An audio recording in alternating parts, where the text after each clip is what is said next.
Before you can validate an analytical method, there's something important you need to know.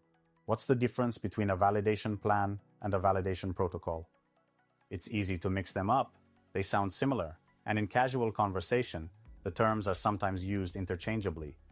But in pharmaceutical quality assurance, they mean very different things, and understanding the difference is key. Let's start with the validation plan. This is a high-level document. It outlines the overall strategy for validation across a project or even across the entire organization.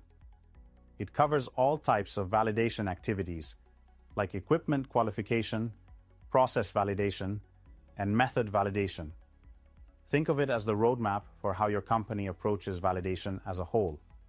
For example, a validation master plan might lay out the schedule and responsibilities for all validation work being done in a particular facility over the next year. Now let's compare that with the validation protocol. This is a detailed, step-by-step document that applies to just one specific method. It spells out exactly how that method will be tested, under what conditions, what parameters will be assessed, and what acceptance criteria must be met. For instance, a validation protocol for an HPLC method would include instructions for sample preparation, equipment settings, testing procedures, and how to analyze the results.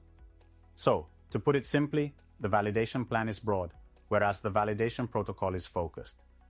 Getting this distinction right helps ensure that your method validation is clearly documented and aligned with regulatory expectations, without mixing it up with broader validation strategies.